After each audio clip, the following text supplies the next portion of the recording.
What is the evidence for masks? Let's look at the concept of using a mask for protection from COVID-19 and the resistance to that approach. Let's begin, though, with a clarification of what masks are intended to do, a description of how the virus is transmitted, and the different types of masks and what they can and cannot do. Then, we'll review the evidence to date. In closing, we'll examine the effects of the proposed approach to forego any protection and allow everyone who isn't at high risk to be exposed to produce herd immunity. You can't begin a discussion or come to a conclusion about masks without knowing the answer to first, what is the purpose of wearing a mask? Because it's not intended to trap the virus. It is intended to attenuate forward movement of droplets and aerosols by decelerating forward propulsion and redirecting these to a backward and upward or downward direction while again attenuating the amount of dispersion. Next, what is the mode of transmission? Aerosols and droplet transmission occurs primarily through speaking, coughing, sneezing, etc. However, self-contamination of the conjunctiva and/or nasal mucosa occurs through contact transmission via an infected individual, through direct exposure to droplets, or indirectly through contact with a fomite surface. To understand what can and cannot be blocked, the next question is, what are the sizes of particles, droplets, and the SARS-CoV-2 virus?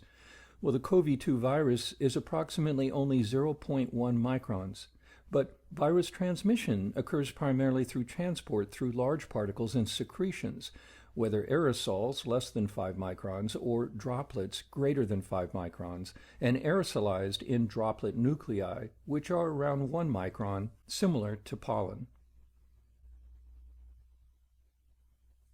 So what happens to these droplets and particles? Well, inhaled droplets and aerosol particles have different sites of deposition in the recipient. Inhaled droplets are deposited in the upper respiratory tract, where they may be removed via nasal secretions or carried by the mucociliary escalator that are then expelled or swallowed. In contrast, inhaled aerosolized particles can proceed to the terminal acinus, where they may be deposited in the alveoli, and this is where the trouble begins. The most important question is, if you're exposed to the virus, will you be infected? The answer is not simple. There are multiple interacting factors. As we just discussed, the size of transmitted elements, the speed of transmission, exhalation, coughing, sneezing, etc., distance, inches versus feet or meters, time, how long you're exposed, certain air factors such as humidity, direction, and ventilation, and fomite or surface, and viral load, which is the concentration of the virus based on the carrier, and all of the above elements.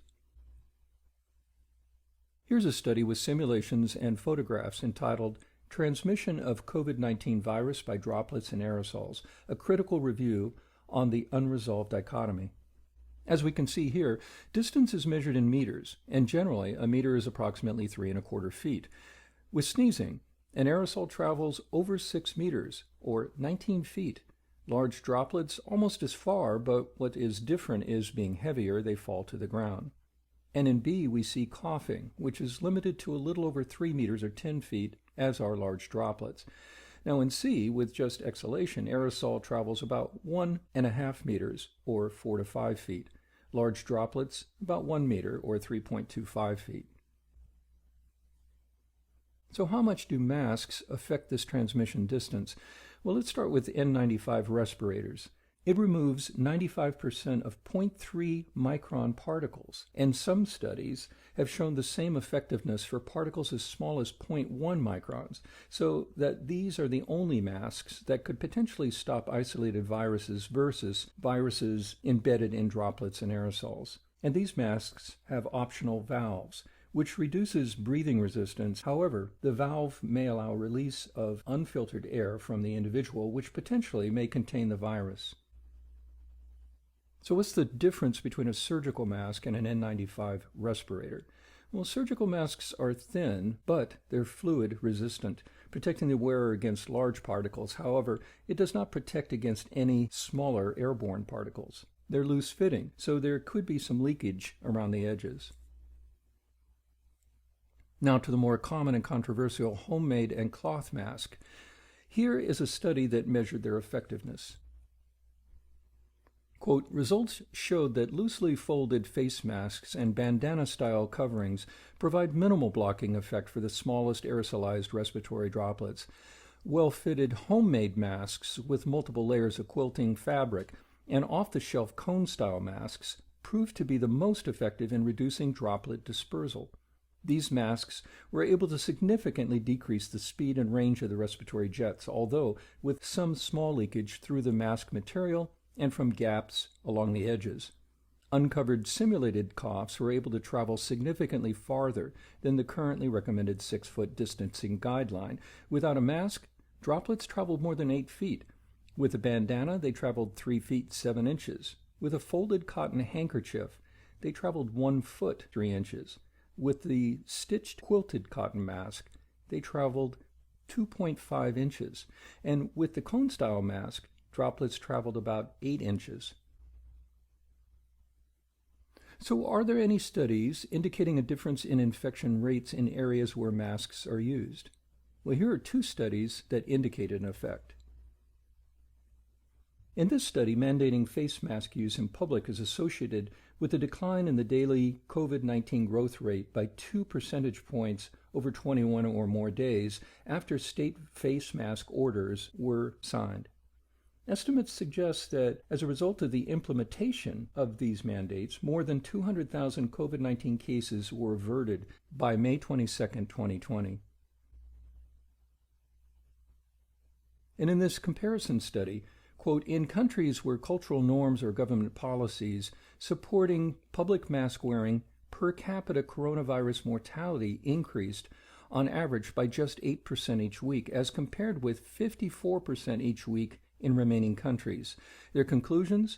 Societal norms and government policies supporting the wearing of masks by the public, as well as international travel controls, are independently associated with lower per capita mortality from COVID-19, unquote. So why are so many against wearing masks? To understand this, we must first look at how we make decisions as humans when there is insufficient evidence, and then let's explore the consequences of a decision to forego any protection and allow everyone who isn't at high risk to be exposed to produce herd immunity. How do we make decisions when we don't have enough information? The term is called a heuristic, and we use it every day. A heuristic is a, quote, mental shortcut that allows people to solve problems and make judgments quickly and efficiently. These rule-of-thumb strategies shorten decision-making time and allow people to function without constantly stopping to think about their next course of action. Heuristics are helpful in many situations, but they can also lead to cognitive biases, unquote. Heuristics are based often on common sense, but heuristics are often grounded in beliefs, which may be influenced by a number of factors. You would not normally think twice about whether to run across a busy freeway to get to the other side out of convenience when stranded on the freeway rather than walk a quarter mile to the next on-ramp. Although it's inconvenient, the risk-benefit heuristic is in effect.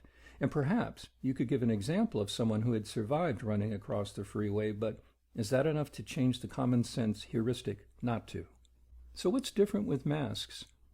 It's possibly a mismatch calculation of risk to benefit, and most importantly, the previous example considers only the individual risk versus the risk to others. With masks, it appears the heuristic has changed. No one would have in the past questioned wearing a mask to protect others from getting their disease, but when everyone is requested or required to, it becomes a different heuristic for some.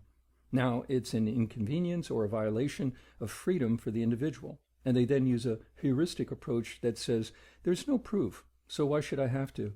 And if you're a conspiracy theorist, you go into hyperbolic defense and say, the government is trying to control you. But when that thinking occurs, part of the heuristic is erased or neutralized, the common sense component.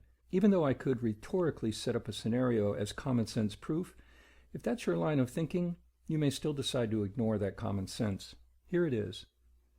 Stand in front of a mirror and cough, sneeze, or shout, and see what appears on the mirror.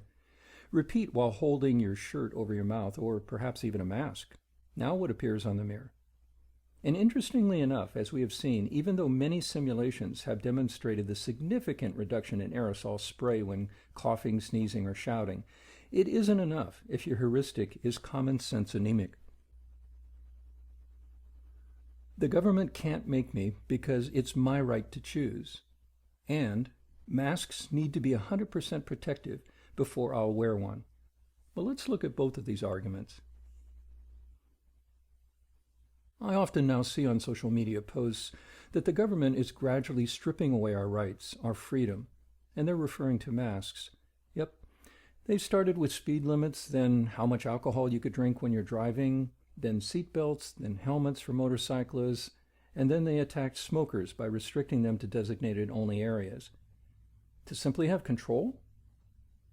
How about instead that all of these public health initiatives were based on evidence that led to an effort to protect the public by restricting or mandating activities for individuals who simply don't believe or care about the consequences enough to do it voluntarily? For example, motorcyclists claim if they die in an accident, that's their right. Unfortunately, if they are involved with another vehicle, that individual lives with that image the rest of their life, which affects their families and, of course, the motorcyclist's family. So you can't often restrict the effect of your individual decision to you only, not to mention the added cost to the healthcare system.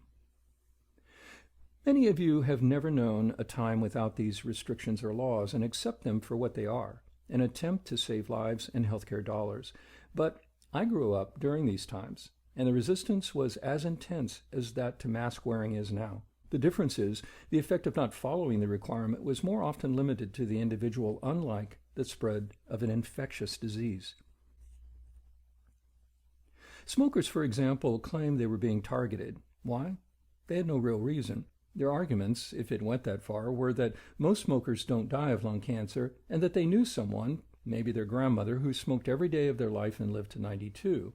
And in fact, only 10 to 15% of smokers develop lung cancer, although they often die of other smoking-related causes like heart disease, stroke, or emphysema. This argument immediately reveals that for those who want to fight public health mandates, statistics are only accepted if they support their opinion, and a single story for these individuals is equal to or more true than a study or group of studies. What this argument about your grandmother reveals is that you don't understand science.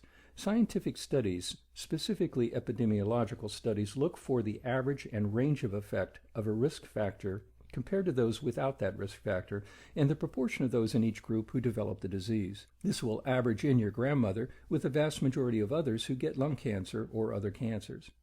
Well, secondly, look at the other statistics and then argue your case. So if the majority of smokers do not get lung cancer, why not smoke?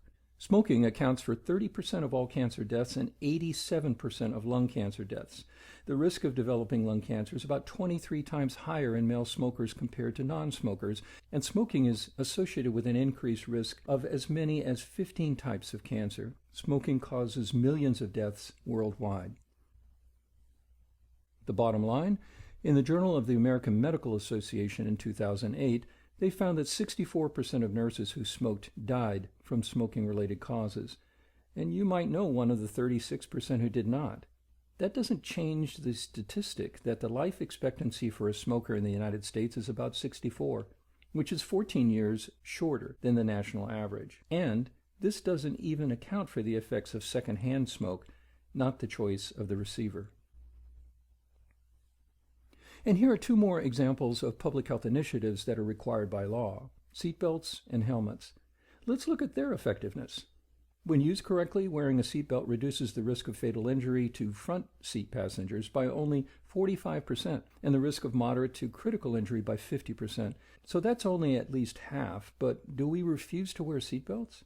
Also, one might argue that they prevent you from escaping a fire or water crash, but again, most wear their seatbelts without complaint. And helmets are only about 37% effective in preventing motorcycle deaths and about 67% effective in preventing brain injuries. But again, that doesn't sound very effective, yet few question the requirement. A reminder, once again, everything is contextual and relative. So in essence, the heuristic is corrupted by something other than what you already know. It's corrupted by an aversion to inconvenience or a perception of a restriction on freedom of choice.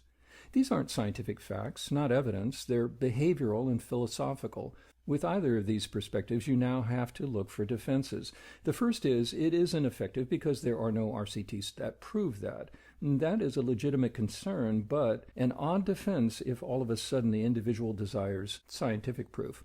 But just as scientifically, they would have to understand that those types of trials generally take minimally a year and have to go through a process of a design phase, a submitted proposal and funding and publication, which is not reasonable given not only that the disease is new or novel, but also you can't knowingly expose two groups to a risk knowing that if those without protection are made sick, they may literally die. But as an alternative, over time, you can use prospective or retrospective study approaches. So the next step down in science from cause and effect is association. Let's look at a few of these. Physical distancing, face masks, and eye protection to prevent person-to-person transmission of SARS-CoV-2 and COVID-19, a systematic review and meta-analysis. They conclude that face mask use could result in a large reduction in risk of interaction infection with stronger associations with N95 or similar respirators compared with disposable surgical masks or cotton masks. And in this study, cloth masks may prevent transmission of COVID-19 in evidence-based, risk-based approach. They conclude, quote, although no direct evidence indicates that cloth masks are effective in reducing transmission of SARS-CoV-2, the evidence that they reduce contamination of air and surfaces is convincing and should suffice to inform policy decisions on their use in this pandemic pending further research. The point is not that some particles can penetrate, but that some particles are stopped, particularly in the outward direction. Every virus-laden particle retained in a mask is not available to hang in the air as an aerosol or fall to a surface to be later picked up by touch, unquote. Well, perhaps what's missing from the heuristic is that the mask isn't to protect you. It's to protect others from you, and that given at least 40% of individuals are asymptomatic at the time of infection, and that they have the highest viral load, the most virus to expel, and that the main mode of transmission is aerosol spray. If that still doesn't convince you, then it's not about common sense or evidence, it's about convenience or a sense of entitlement to make decisions without the interference of any authority. But you may counter that you have heard that masks are dangerous. Again, your heuristic is missing common sense. Why have surgeons worn masks for a century now? Why is it culturally normal to wear a mask in most of Asia when you're potentially sick, and there's no evidence of any adverse side effects? It's a cultural attitude of attempting to protect others. The quote serious effects that have been reported include only headaches and certainly for those with COPD, difficulty breathing. Other than that, it's a weak argument at best. Wait, you've heard that you will make yourself more sick if you wear the mask because you will breathe in more virus or activate the virus. Well, first of all, you're already infected. And honestly, both are without any support or evidence from the medical community. The activated virus hypothesis comes from a discredited researcher who stole her work from Health and Human Services and was arrested. She's a conspiracy promoter who believes that microbes in beach sand will protect you from COVID-19. Why not simply let everyone get exposed, given about half will be asymptomatic, and those that become symptomatic simply have to take their chances because the death rate is so low, especially if you quarantine high-risk individuals.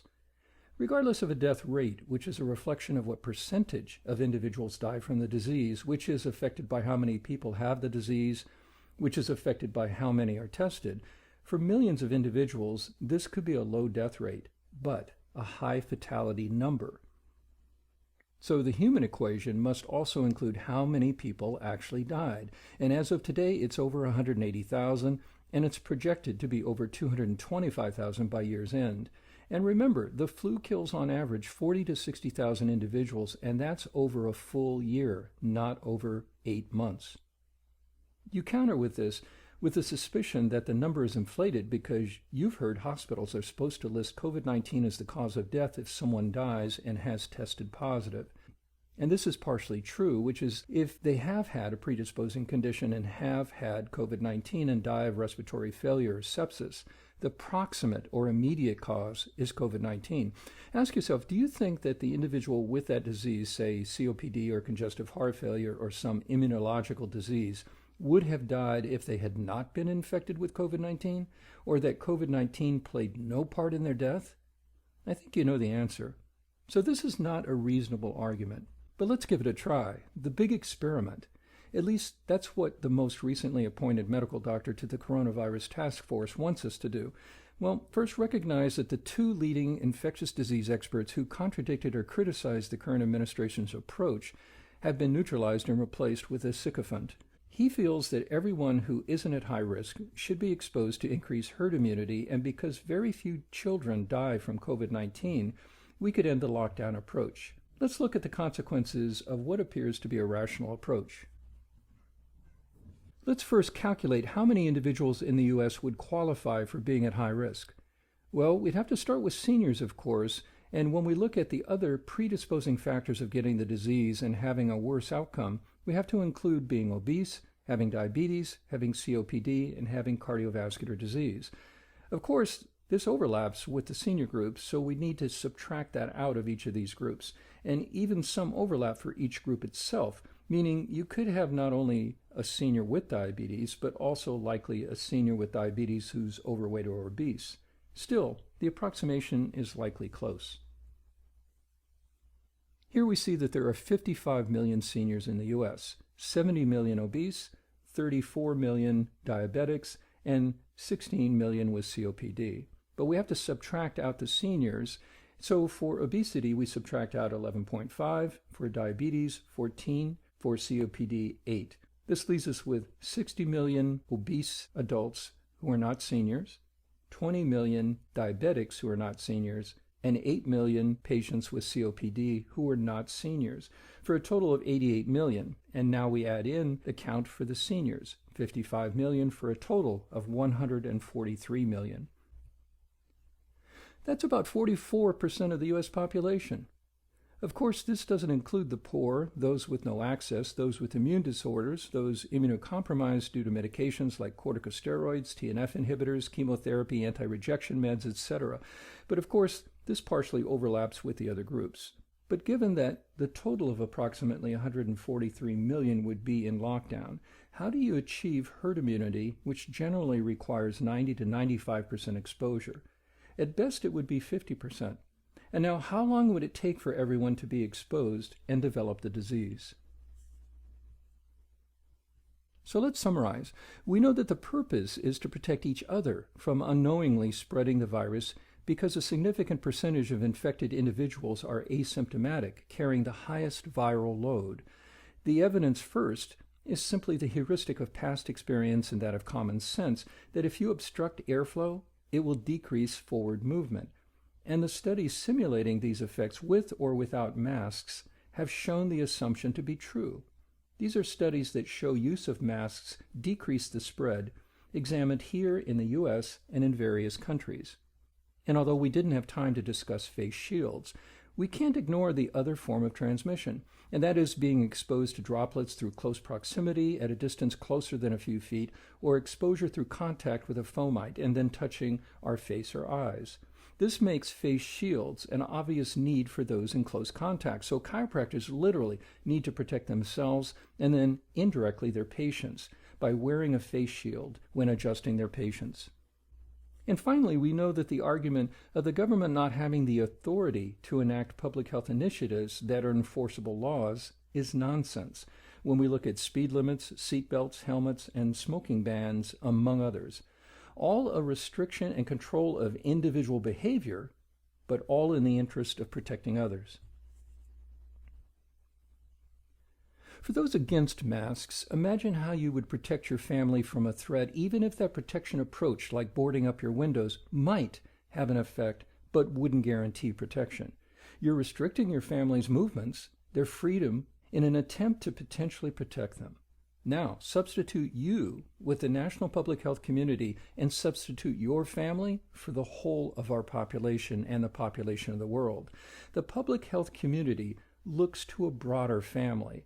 They want to protect everyone, not just your family. They are historically nonpartisan, making recommendations that are intended not to infringe on individual rights, but to protect the community at large.